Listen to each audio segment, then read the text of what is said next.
There have been friendly smiles and handshakes at top Russian and Iranian diplomats met in Tehran. Both have shown they're seeing eye to eye when it comes to political challenges in the Middle East. The ongoing civil standoff in Syria is one of them. RT's Maria Finoshna is in Iran's capital, and she joins us now live from there. Hi there, Maria. So the meeting comes after Iran's historic nuclear deal and before landmark talks on how to resolve the war in Syria. And it looked like Moscow and Tehran had much to talk about, didn't it? Yes, exactly. After an hour-long meeting, both Russian and Iranian ministers appeared in front of media, smiling in a very good mood, and they looked like really two old friends. They've started with hailing the agreements reached earlier in Geneva in November at breakthrough talks over Iran's nuclear program, when Tehran agreed to either freeze or curb parts of it. The payback was limited relief from international sanctions the country has been suffering from in the last decades. And the message Minister Lavrov and Minister Zarif sent here today in Tehran was that now it is important that all the sides keep their ends of the deal. Tehran must hold up its side of the bargain, and the P5+1 countries must do the same, especially those which bypassed the UN Security Council in leveling sanctions at Iran.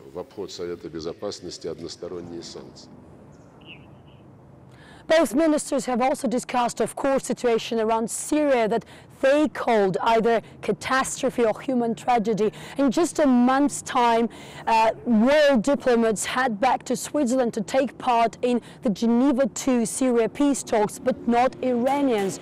All major powers are invited, but not Tehran. And this is something Russia is very much concerned about, and this is something Moscow wants to change. And today here in Tehran, Minister Lavrov has sent this message again, saying that first of all, Syria crisis should be resolved peacefully, and second, Iran has to be part of this solution and has to take part in the Geneva II peace talks. Here's what he has to say. I've heard reports that some international players think it would be more effective to use force instead of dialogue, but these reports were not confirmed. I hope the initiative will be successful, and any attempt to undermine it will be a blatant violation of the international will cemented in the UN Security Council resolution.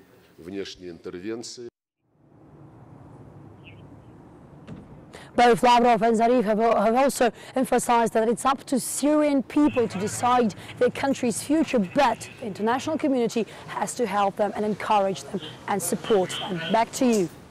Thank you very much. RT's Maria Finoshna live in Tehran. Maria, thank you.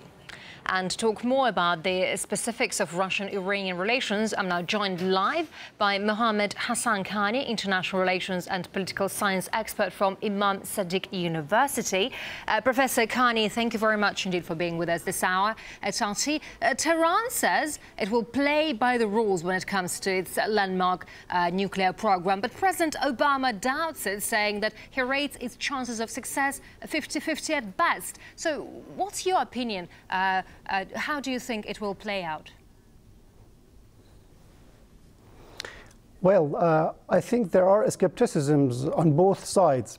But the fact of the matter is that Iranians are now ready to go ahead by the deal, and they hope that the other side, 5+1, especially United States, is also ready to stick with the promises and pledges that they made.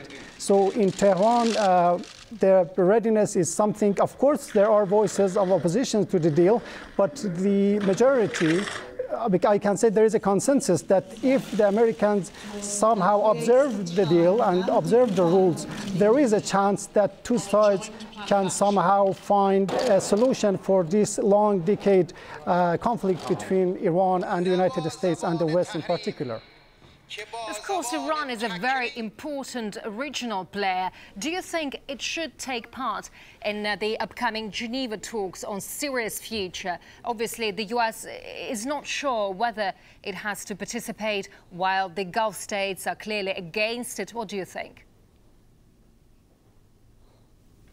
Well, not to me, to all observers or analysts who know the region, who know the dynamic of politics in the Middle East, they are well aware of the fact that Iran can play a very positive role in this regard, and Iranian participation can somehow benefit the finding a solution for the Syrian conflict. And more above that, we have this similarity of positions between Tehran and Moscow. The fact that Sergei Lavrov is now visiting Tehran, we can see that how Iran and Russia can play mutually positive role for finding a solution not only to Syrian conflicts, but also in wider regional issues. Iran and Russia are neighboring countries. I mean, their cooperation can somehow improve the situation in Central Asia, Caucasus, Caspian Sea. We know that both are somehow in energy market. The gas, natural gas, they are somehow cooperating with each other. So there are plenty of rooms for more cooperation between Tehran and Moscow. And one more issue I would like to emphasize here, that this last visit by Lavrov to Tehran is somehow now just a few days after the new Iranian ambassador arrived in Moscow. Mr. Sanai, who now begins his Mohammed Hassan his Khan, mission international there relations. is not a very well. Yes, carry on. Mr. Sanai is a well-known expert on Russian studies here. He was a member of parliament in Iran, and the fact the Iranian parliament agreed his resignation to go to Moscow for his post shows that Iran somehow is aware of the very important relations with Russia and with Moscow.